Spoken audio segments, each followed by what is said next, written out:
मैं राजस्थान के अंदर गया, एक 12वीं क्लास की बेटी मेरे पास में आई मेरे प्रवचन के बाद में, और उस बेटी ने मेरे से निवेदन किया कि स्वामी जी मैं आपसे कुछ प्रश्न करना चाहती हूं। मैंने कहा पूछो, क्या पूछना चाहती हो? बोले आप मुझे पहले क्षमा कर दीजिए क्योंकि मेरे प्रश्न बड़े विचित्र होंगे और आज तक मेरे प्रश्नों का कोई जवाब नहीं दे पाया, मुझे संतुष्ट नहीं कर पाया। मैंने कहा बहन मैं ये तो नहीं कह सकता कि मैं तुझे संतुष्ट कर दूंगा, लेकिन जितना मेरे पास ज्ञान है, जितना विवेक मेरे पास में है, जितना मैंने स्वाध्याय किया है, उस स्वाध्याय के अनुसार मैं आपके प्रश्नों का समाधान करने का प्रयास करूंगा। पूछिए क्या पूछना चाहती है।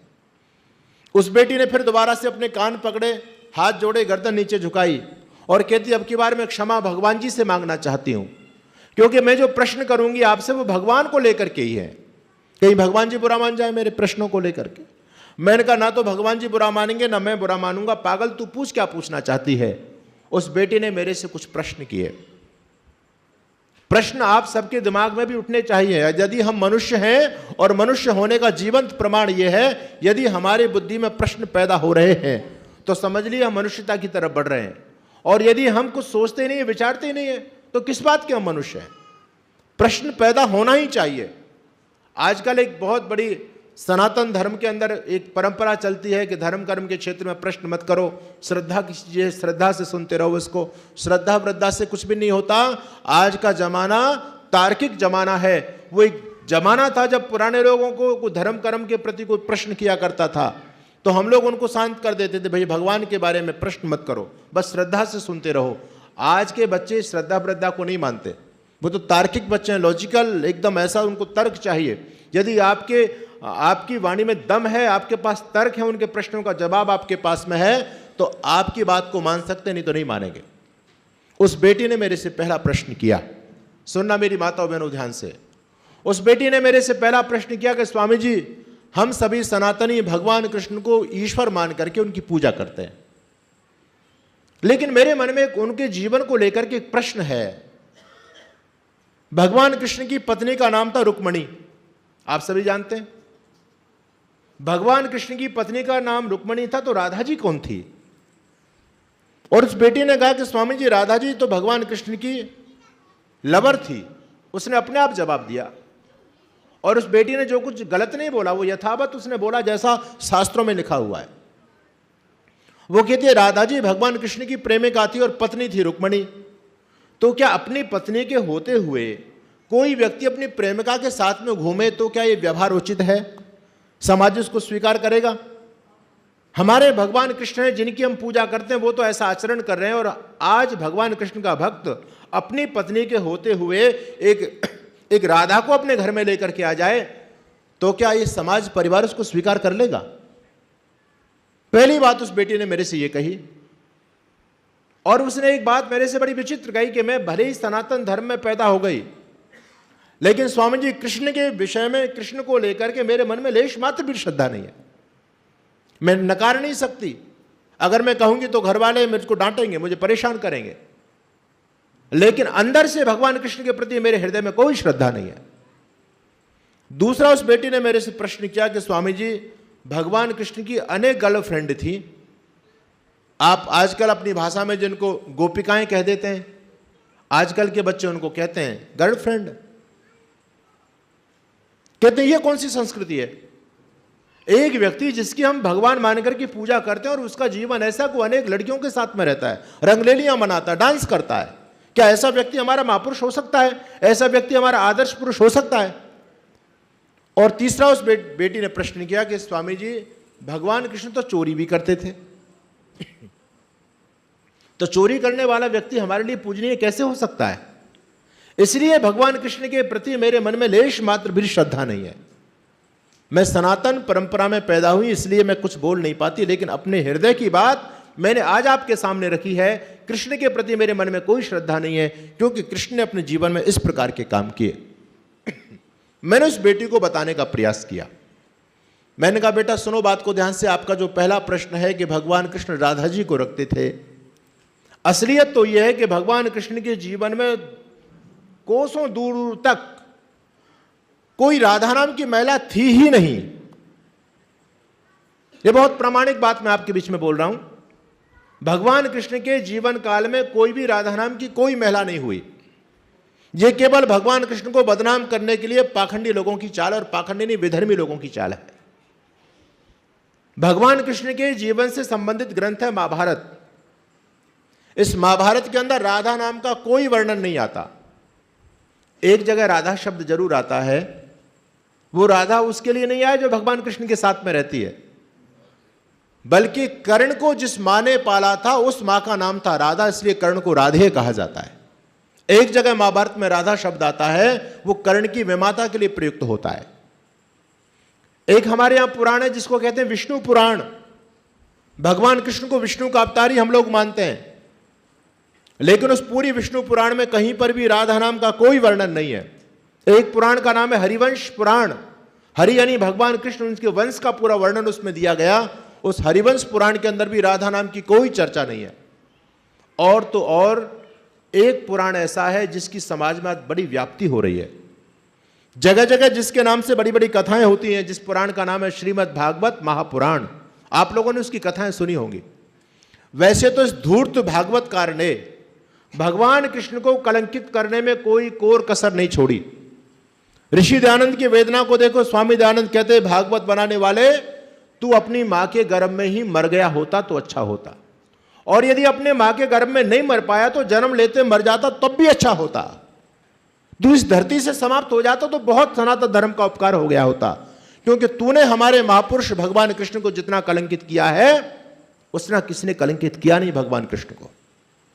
वैसे तो इस भागवत बनाने वाले बोपदेव ने भगवान कृष्ण को बदनाम करने में कोई कमी नहीं छोड़ी है, लेकिन हैरानी की बात यह कि पूरी भागवत में कहीं पर भी राधा नाम की कोई चर्चा नहीं है। पूरी भागवत में कहीं राधा शब्द ही नहीं है। लेकिन विचित्र बात यह कि आज कोई भी भागवत कथा बिना राधा की नहीं होती। राधिका गोरी से, ब्रज की छोरी से, मैया करा दे मेरो ब्याह, पता नहीं क्या क्या। 10 मिनट तक व्यास जी कथा आगे पढ़ते हैं, बीच में राधे राधे का कीर्तन करा देते हैं। ये राधे बीमारी आ कहां से गई? ना रामायण, ना महाभारत के अंदर है, ना आपके विष्णु पुराण के अंदर है, ना महाभारत के अंदर है, ना भागवत के अंदर है। अभी तो आप लोगों ने देखा, एक बहुत बड़े भागवताचार्य देश में है जिनको अनिरुद्धाचार्य के नाम से लोग जानते हैं, जिनके करोड़ों फॉलोवर हैं। उस व्यक्ति ने मूर्खता की बात कर दी मंच पर बैठ करके। वो कहता है, लोग कहते हैं कि राधा नाम का कोई वर्णन नहीं है भागवत के अंदर। मैं बताता हूं कि राधा नाम का वर्णन भागवत के अंदर आया है। उस बेवकूफ ने संस्कृत तो पढ़ी नहीं है, लेकिन संस्कृत में टांग अड़ाने का काम उस व्यक्ति ने किया। उसी के मंच पर उसके साथ में उसके गुरुजी बैठे थे, एक पंडित जी महाराज, और उस व्यक्ति ने जैसे ही संस्कृत के श्लोक के साथ खींचातानी शुरू की। और खींचातानी कैसे? जैसे आपके हरियाणा के अंदर एक रामपाल है, वो भी बिल्कुल निरक्षर भट्टाचार्य, संस्कृत की ABCD भी नहीं जानता वो व्यक्ति, और वो भी संस्कृत में टांग अड़ाता है।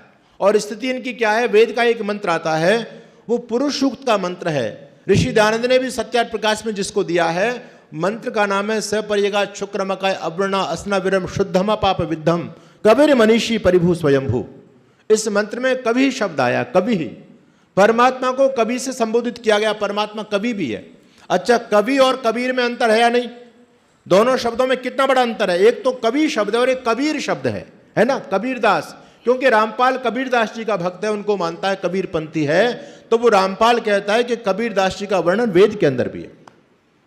कबीर मनीषी आया है, अरे वहां तो कवि शब्द है, संधि होकर के कबीर बन गया है वो। इसी प्रकार से मोहम्मद को मानने वाले जो लोग हैं, वो वेद में मोहम्मद को ढूंढ रहे हैं।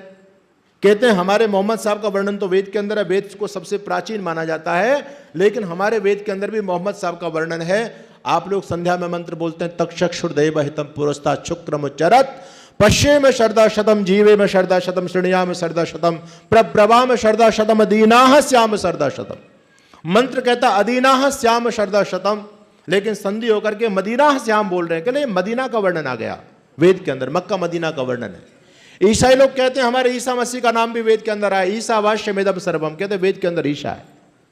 बेवकूफ समझने के लिए तैयार नहीं है। आखिर पंडित जी ने कहा कि भागवत के अंदर राधा नाम का वर्णन है, लेकिन उनके गुरुजी ने अच्छी उनको सुनाई कि भाई तुम कब जानते नहीं हो, तुम संधि विच्छेद नहीं जानते हो, संस्कृत तुम पढ़े नहीं हो, तो क्यों बेकार की बातें करते हो। कहने का भाव यह कि पूरी भागवत के अंदर कहीं पर भी राधा नहीं है। अब ये राधा आ कहां से गई? एक पुराण सबसे नवीन पुराण है, हालांकि पुराणों की संख्या बढ़ती चली जा रही है। अब लेकिन जो 18 पुराण माने जाते हैं, उन पुराणों में सबसे नवीन पुराण माना गया ब्रह्म वैवर्त पुराण को। और यह पुराण मुगल कालीन है, मुसलमानों के समय में लिखा गया है। उन लोगों ने देखा कि हम भारत में अपने धर्म का प्रचार करना चाहते हैं। भारत तो तपस्वियों की भूमि है, सिद्धों की भूमि है, संतों की भूमि है, यहाँ तो त्याग और ब्रह्मचर्य का महत्व है। इनके महापुरुषों को देखो, भगवान कृष्ण ने अपने जीवन में कभी भी कोई गलत आचरण ही नहीं किया। भगवान राम को देखो, उनका जीवन कितना पवित्र। और हमारे महापुरुष, हमारे पैगंबर तो डूबे पड़े हैं। उन्होंने ना 6 साल की को छोड़ा, ना 40 साल की महिला को छोड़ा। तो भारत में हम पैर कैसे रखेंगे? इसलिए उन लोगों ने क्या किया, उन लोगों ने एक पुराण की रचना कराई, जिस पुराण का नाम है ब्रह्म वैवर्त पुराण। और इस पुराण में राधा नाम की नई कल्पना की गई। ब्रह्म वैवर्त पुराण के अलावा किसी भी पुराण में राधा का कोई वर्णन नहीं है। और इस ब्रह्म वैवर्त पुराण के अंदर राधा और कृष्ण के 4 संबंध बताए गए हैं। पहला संबंध क्या है? कहते हैं राधा जी कृष्ण जी की पत्नी थी। अब सुनिए, दूसरा संबंध बताया गया, राधा जी कृष्ण जी की प्रेमिका थी। पत्नी भी लिखा और प्रेमिका भी लिखा है। तीसरा संबंध लिखा है, राधा जी कृष्ण जी की आराध्या शक्ति थी। और चौथा संबंध बताया गया है, राधा जी कृष्ण की मामी थी। ये जो आर्य समाज के अंदर भी लोग कहते हैं ना कि राधा जी कृष्ण की मामी थी, ये ब्रह्म वैवर्त पुराण का वचन है। वस्तुतः मेरा मानना यह कि राधा नाम की महिला कोई थी ही नहीं। ये तो राधा नाम की महिला एक बहुत बड़ी डांसर हुई, जैसे आजकल सपना चौधरी का नाम आप लोग सभी जानते हैं। और वो इतनी बड़ी डांसर थी कि उसका जब कार्यक्रम होता था तो बहुत बड़ी तादाद में लोग एकत्रित हुआ करते थे। पुराना जमाना था, इलेक्ट्रिसिटी लाइट नहीं हुआ करती थी, तो पहले मशाल जलाया करते थे लोग, तेल से मसाले लोग जलाया करते थे। तो जब राधा का कोई कार्यक्रम कराना हो उस डांसर का, तो कम से कम 9 मन तेल चाहिए होता था। इसलिए कहावत चली समाज में, ना 9 मन तेल होगा ना राधा नाचेगी। एक कहावत हमारे समाज में चलती है। तो राधा का कार्यक्रम कराने के लिए 9 मन तेल की व्यवस्था करनी पड़ती थी। इतनी बड़ी कोई डांसर राधा हुई होगी। उस राधा के नाम से उन्होंने भगवान कृष्ण को बदनाम करने के लिए एक नई कल्पना की मन के अंदर, और राधा को भगवान कृष्ण के बगल में आकर के बिठा दिया। पहले आप भगवान कृष्ण के मंदिर आप देखेंगे तो कहीं पर भी भगवान कृष्ण के मंदिरों में राधा नाम की कोई मूर्ति नहीं है, राधा कुछ है ही नहीं। और आज षड्यंत्र इतना चरम सीमा पर चल गया। आप जगन्नाथपुरी जाइए, जगन्नाथपुरी की जो मोटी मोटी दीवार प्राचीरें हैं, उनमें राधा स्तोत्र के नाम से नई नई पट्टिकाएं लगाई जा रही हैं। आज जबरदस्ती राधा को थोपा जा रहा है सनातनी लोगों के ऊपर, लेकिन कोई समझने के लिए तैयार नहीं है राधा नाम की बीमारी आ कहां से गई। मैंने उस बेटी को समझाया कि बेटी, भगवान कृष्ण के जीवन में राधा का कोई भी ताल्लुकात नहीं है। और दूसरी बात जो तू कहती है कि भगवान कृष्ण ने अपने जीवन में बहुत सारी गर्लफ्रेंडों के साथ उनके संबंध रहे, ये भी झूठी बातें हैं, सारी की सारी भागवत की झूठी बातें। भगवान कृष्ण तो गीता में कहते हैं, यदि यदि आचरिति श्रेष्ठा तत्तद अनुवर्तते जना सयद प्रमाणम कुरते लोकस्तद अनुवर्तते। श्रेष्ठ व्यक्ति जैसा आचरण करते हैं, सामान्य व्यक्ति उनको देख करके सीखते हैं। भगवान को हम श्रेष्ठ मानते हैं, कृष्ण को। अगर कृष्ण चोरी करेंगे तो भक्त चोरी करेंगे या नहीं, बोलो? अगर कृष्ण व्यभिचार करेंगे तो भक्तों को करना चाहिए, व्यभिचार नहीं करना चाहिए। अरे जब भगवान हमारा इस काम को कर रहा है तो भक्त कैसे पीछे रह सकते हैं? मेरी माताओं बहनों, समझने का प्रयास करो। आज कोई व्यक्ति प्रश्न करता है कि भगवान कृष्ण ने लीलाएं की हैं, आज लीला नाम दे देते हैं उनको, कहते हैं कृष्ण जी की लीला, इन पर प्रश्न मत करो, वो कुछ भी कर सकते हैं, भगवान की लीला है। केवल लीला लीला कहने से पिंड छूटने वाला नहीं है आपका। आजकल के बच्चे लीला कहने से संतुष्ट होने वाले नहीं है। ये पुराने जमाने के लोग थे जिनके मन में बड़ी श्रद्धा हुआ करती थी। इनके मन में कोई प्रश्न पैदा होता था, हम लीला कहकर के इनको शांत कर दिया करते थे। आजकल के बच्चे तो तत्काल मुंह पर बोलते हैं, अरे कृष्ण करे तो लीला और हम करें तो करेक्टर ढीला। कृष्ण चोरी करें तो लीला है, कृष्ण व्यभिचार करें तो लीला है, और आजकल के बच्चे करें तो जेल में ठोक देते हैं उनको। ये कौन सा व्यवहार हमारे समाज में चल रहा है? मैंने उस बेटी को बताने का प्रयास किया। आखिर उस बेटी ने कहा कि गुरुजी, आज भगवान कृष्ण के प्रति मेरे मन में श्रद्धा का भाव पैदा हुआ है। अब तक मैं कृष्ण को नहीं मानती थी, लेकिन आज जब आपने समझाया कि कृष्ण का जीवन ऐसा नहीं है, मैंने कहा बेटा इसमें मेरा कुछ भी नहीं है। अगर मुझे भी ऋषि दयानंद जैसा गुरु नहीं मिला होता तो मैं भी कृष्ण को पता नहीं चोर और छलिया लंपट क्या क्या मान रहा होता। हमारे देश में एक बहुत बड़े जैन संप्रदाय के समाज सुधारक संत हुए, कड़वे प्रवचन के नाम से पूरी दुनिया में विख्यात हुए, मुनि तरुण सागर जी महाराज। बहुत अच्छे राष्ट्रवादी संत थे। उन्होंने जयपुर की आरएसएस की सभा में, जहां पर लगभग 10,000 लोगों की उपस्थिति थी, विजयदशमी के कार्यक्रम में उन्होंने भरे मंच से एक बात कही, अगर कृष्ण के चरित्र को जीवन में अपनाओगे तो सिर पर इतने जूते पड़ेंगे एक बाल भी नहीं बचेगा। ये बात कही मुनि तरुण सागर ने। मंच पर बड़े बड़े लोग बैठे हुए थे, कोई भी मुनि तरुण सागर की बात का प्रतिकार नहीं कर पाया। अच्छा, मुनि तरुण सागर ने क्या कुछ गलत बोला? भाई जैसा कृष्ण को पुराणों में लिखा है, जिन पुराणों को आप अपना धर्म ग्रंथ मान करके आज चल रहे हैं, इन पुराणों में जैसा भगवान कृष्ण का चरित्र चित्रण किया गया है, उस चरित्र चित्रण के आधार पर मुनि तरुण सागर ने बोल दिया।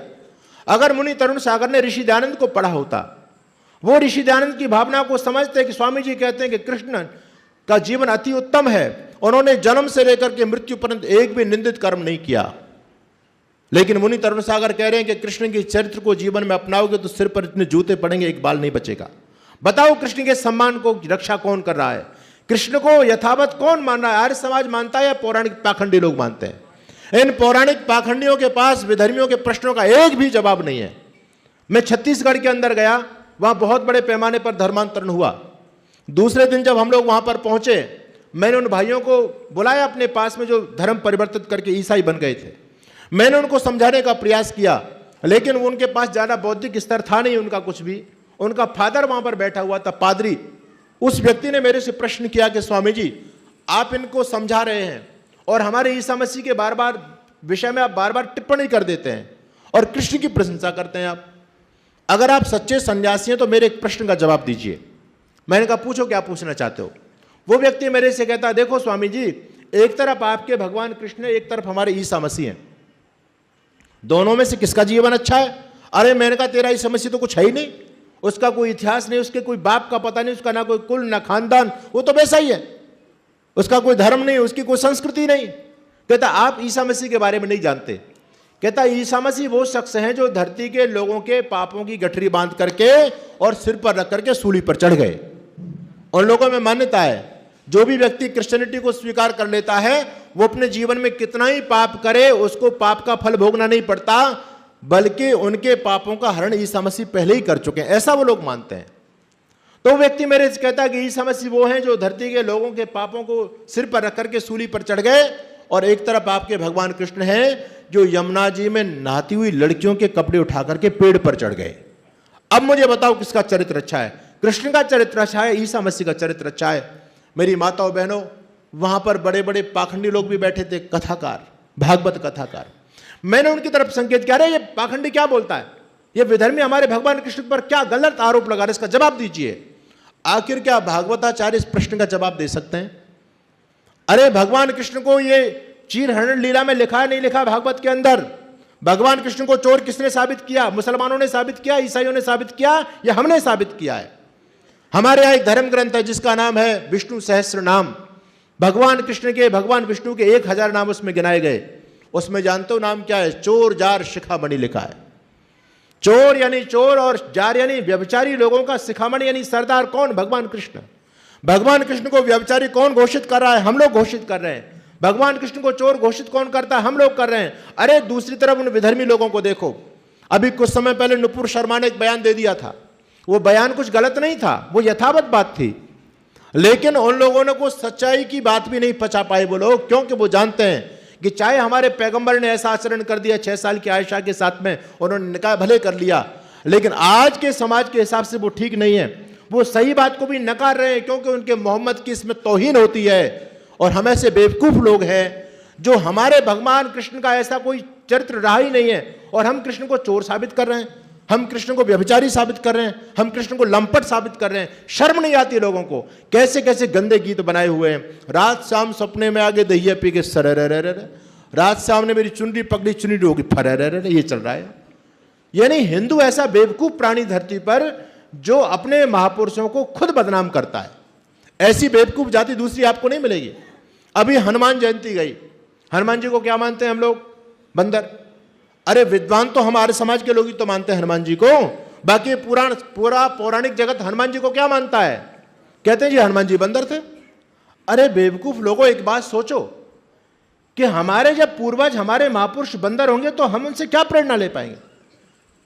एक तरफ भगवान राम कहते हैं, जब हनुमान जी की और भगवान राम की पहली मुलाकात होती है ऋषिमुख पर्वत पर, तो जब हनुमान जी को भगवान राम ने देखा तो भगवान राम लक्ष्मण जी से कहते, जब हनुमान जी मिलकर के चले गए तो भगवान राम कहते हैं लक्ष्मण देखो हनुमान जी कितने सुंदर है, इनकी नाक कितनी अच्छी, इनकी आंख कितनी, इनकी आकृति कितनी सुंदर है, कितना भव्य इनका रूप है। अच्छा बंदर कोई सुंदर होता है क्या? बंदर कितना कुरूप होता है। भगवान राम प्रशंसा करते हैं कि हनुमान कितने सुंदर, उस हनुमान जी का बंदर का मुंह हमने बना दिया। आश्चर्य की बात है। भगवान कृष्ण कहते हैं न ऋग्वेद विनीतस्य, भगवान राम ने हनुमान जी के बारे में कहा न ऋग्वेद विनीतस्य न अथर्वेद धारिणा न सामवेद शक्य में विभाषितम। जिस व्यक्ति ने अथर्वेद को नहीं पढ़ा हो, जो सामवेद का विद्वान नहीं हो और जिसने ऋग्वेद के बारे में नहीं जाना हो, ऐसा व्यक्ति तो ऐसा संभाषण कर ही नहीं सकता। इसका मतलब हनुमान जी तीनों वेदों के विद्वान थे। अरे क्या बंदर वेद पढ़ सकता है? हनुमान जी अपने गले में यज्ञोपवीत धारण करते हैं। तुलसीदास जी कहते हैं हाथ ध्वज और वज्र विराजय, कांधे मुझ जनेऊ साजय। हनुमान जी के गले में यज्ञोपवीत रहता है। क्या बंदर यज्ञोपवीत पहनेगा? हनुमान जी के हाथ में हमेशा ध्वज रहता है ना, भगवा ध्वज रहता है। क्या बंदर के हाथ में भगवा ध्वज रह सकता है? कोई भी बेवकूफ समझने के लिए तैयार नहीं है। हम समझाते हैं, कहते जी आर्य समाजी लोग हैं तो खंडन करते हैं, इनका काम ही खंडन करना है। अरे भाई खंडन करना काम नहीं है, हम अपने महापुरुषों के सम्मान को बचाने की लड़ाई लड़ रहे हैं। लोगों ने भगवान कृष्ण हनुमान को बंदर बना करके घोषित कर दिया, समझने के लिए कोई तैयार नहीं है। वहां पर वानर लिख दिया। अच्छा वानर कुछ गलत नहीं, हनुमान जी वानर तो थे, इसमें कौन सी बात है, लेकिन थोड़ी बुद्धि तो चाहिए ना समझने के लिए। स्थिति यहां तक हो गई है, एक व्यक्ति चला गया और उस व्यक्ति ने जाकर क्या, भैया आजकल तो दुकानों को बंदर खाने लग गए, बंदर दुकान खा जाते हैं। एक समझदार आदमी ने कहा तू बड़ा बेवकूफ आदमी है। अरे बंदर आदमी खा जाए, बंदर कपड़े को फाड़ दे, बंदर फल खा जाए, ये बात समझ में आती है, भले आदमी, दुकानों को बंदर क्या खाएंगे? वो कहता मैंने तो भैया प्रमाण बात करता हूं, प्रामाणिक बात है, मैंने अपनी आंखों से देखा, लिखा हुआ है। वो व्यक्ति कहता कहां लिखा देखा? बोले चलो मेरे साथ। उसको मार्केट में ले गया। दुकान के ऊपर लिखा हुआ था इस दुकान को रविवार को बंद रखा जाता है। और उस बेवकूफ ने क्या जोड़ा? रखा जाने वाला हरा इधर जोड़ दिया। इस दुकान को रविवार को बंदर खा जाता है। यह स्थिति हमारी चली है, कोई समझने के लिए तैयार नहीं है। भैया जब तक आपकी थोड़ी शास्त्रीय योग्यता नहीं होगी तब तक इन शब्दों का अर्थ नहीं निकाल सकते। वानर का मतलब बंदर नहीं, वानर का मतलब वन में रहने वाले नर। आज भी उपजाति होती है हमारे यहाँ, महाराष्ट्र, हमारे हिमाचल प्रदेश में आज भी उपजाति जो नाग लिखते हैं, नाग नाम के आगे नाग लिखते हैं, तो क्या वो नाग हैं तो आदमी, आदमी होकर के बाद नाग लिख रहे हैं, वो उनकी उपजाति है, जिसको अंग्रेजी में आप सरनेम बोलते हैं, उनका सरनेम है नाग। हमारे पंजाब के कभी राज्यपाल हुआ करते थे जिनका नाम है जय सुखलाल सिंह हाथी, वो हाथी लिखते थे, तो आदमी थे या हाथी थे? वीपी गिरी इस देश के राष्ट्रपति हुए। गिरी का मतलब क्या होता है? गिरी का मतलब होता है पहाड़, तो वो पहाड़ थे, आदमी थे, वो भी आदमी थे। आपके हरियाणा में बहुत से लोग मोर लिखते हैं, मोर, तो क्या वो मोर है नाचने वाले, पंख वाले मोर हैं क्या? है तो आदमी। आप लोगों में बहुत सारे लोग बैठे हैं, हमारे प्रधान जी बैठे हैं, नाम क्या है जी इनका? आनंद सिंह है जी, दिलबाग सिंह। अच्छा सिंह का मतलब क्या होता है? तो ये शेर है, आदमी है? कोई समझने के लिए तैयार नहीं है। बस जी वो बंदर लिखा है, वो तो वानर है, वो वानर थे, वानर बना दिया। अरे भाई सोचो, ऐसी बेवकूफ कौम हिंदू कौम है जो अपने महापुरुषों के सम्मान को नहीं बचा पा रही, इसलिए विदेशी विधर्मी लोग हंसते हैं हमारे महापुरुषों को लेकर के। मैं ऋषि दयानंद जी के जीवन की घटना आपके बीच में बोल रहा था। पंडित नीलकंठ ने आकर के स्वामी जी के पैर पकड़े और पंडित नीलकंठ कहता है स्वामी जी मेरी बड़ी दुर्गति हो गई। अपने पूरे जीवन का वृत्तांत बताते हुए पंडित नीलकंठ कहते हैं स्वामी जी मैं बड़ा विद्वान कथाकार था, मेरी कथा के अंदर एक पादरी आया और उस पादरी ने आकर के मेरे से कहा कि पंडित नीलकंठ तुम सनातनी हो, हम क्रिश्चियन हैं, हम आपके सनातन धर्म को लेकर के आपसे कुछ प्रश्न करेंगे आज, और आप मेरे प्रश्नों का जवाब दे देंगे तो आज से ही मैं अपने क्रिश्चियनिटी को छोड़ करके सनातनी बन जाऊंगा, और तुम मेरे प्रश्नों का जवाब नहीं दे पाओ तो तुम सनातन को छोड़ करके ईसाई बन जाना। बोलो बात मंजूर है? वो एक दौर था जब इस प्रकार की शर्तें लगा करती थी। पंडित नीलकंठ को कहना पड़ा ठीक है मुझे मंजूर है। अब उस फादर ने क्या प्रश्न किए? वो फादर कहता है पंडित नीलकंठ कृष्ण ने अपनी मामी राधा के साथ में दुराचार किया, ठीक है, कहां लिखा है? ब्रह्म वैवर्त पुराण के अंदर स्पष्ट लिखा है। आपको राधा के बारे में यदि ज्यादा डिटेल में जानकारी चाहिए, यूट्यूब पर मेरे एक वीडियो है, राधा रहस्य स्वामी सच्चिदानंद महाराज आप बोलेंगे, उस वीडियो पर मैंने पूरी दुनिया के सामने घोषणा की है कि राधा नाम की महिला कोई हुई नहीं, आज तक नहीं हुई। कोई भी पाखंडी बड़ा बड़ा कथाकार, लोगों ने गालियां तो बहुत दी हैं, लेकिन कोई शास्त्रार्थ करने के लिए नहीं आ पाया, आज तक नहीं आया, ना आ सकता है। हम प्रामाणिक बात बोलते हैं, ऐसी कोई बात नहीं बोलते। उस व्यक्ति ने कहा कि कृष्ण ने अपनी मामी राधा के साथ में व्यभिचार किया, दासी कुब्जा के साथ में किया। कहां लिखा है जी? भागवत में। कृष्ण ने अपनी मामी राधा के साथ में व्यभिचार किया, दासी कुब्जा के साथ में किया, अनेक गर्लफ्रेंडों के साथ में, गोपियों के साथ में कृष्ण ने रंगरेलियां की। हम इस षड्यंत्र को समझना नहीं चाह रहे। आज हम कहते हैं वो तो गोपियां थी, वो भगवान कृष्ण की, और हमारे बहुत सारे संत महापुरुष भी गोपियां रख रहे थे, आज जेल में दंड पेल रहे हैं वो लोग। वो भी कहते थे कृष्ण रखते तो हम भी रखते हैं, क्या दिक्कत है? आपको जानकारी होनी चाहिए, इस देश के अंदर एक बेहुदा कानून पारित किया गया। कानून का नाम है live in relationship. Live in का मतलब क्या है? बिना शादी किए हुए लड़का लड़की साथ साथ रह सकते हैं, सारे कुकर्म करेंगे, बच्चे भी पैदा कर लेंगे, लेकिन बिना शादी के कर सकते हैं। ये वैधानिक मान्यता सुप्रीम कोर्ट ने आजकल दे दी है हमारे देश में। जब ये कानून जज हमारे देश पर बना रहा था, थोप रहा था इस कानून को, तो वहां बहस चली। वकील ने पूछा कि जज महोदय, आप भारत की संस्कृति को नहीं जानते। अरे हमारे यहां तो कहा मातृवत परदारेषु, दूसरे की माँ बहन बेटी हमारी बहन बेटी के रूप में हम देखते हैं, यदि हमसे बड़ी है तो माँ के रूप में हम उसको देखते हैं, बराबर की है तो बहन का दर्शन करते हैं, छोटी है तो पुत्रीवत हम उसको मानते हैं। और भारत की संस्कृति में आप कितना बेहुदा कानून बनाना चाहते हैं, बिना शादी के लड़का लड़की साथ साथ रह सकते हैं, ये कैसे संभव हो सकता है? जज ने कहा कि तुम अपनी संस्कृति की दुहाई मेरे सामने दे रहे हो, लेकिन महोदय तुम भारत की संस्कृति को जानते ही नहीं हो। मैं कोई नया कानून नहीं बना रहा हूं इस देश में, ये कानून तो बहुत पहले से चलता आया है। बोले कैसे? बोले ये बताओ, भगवान कृष्ण की पत्नी का नाम तो रुक्मणी था, भगवान कृष्ण राधा के साथ में रहते थे या नहीं रहते थे? राधा कौन थी?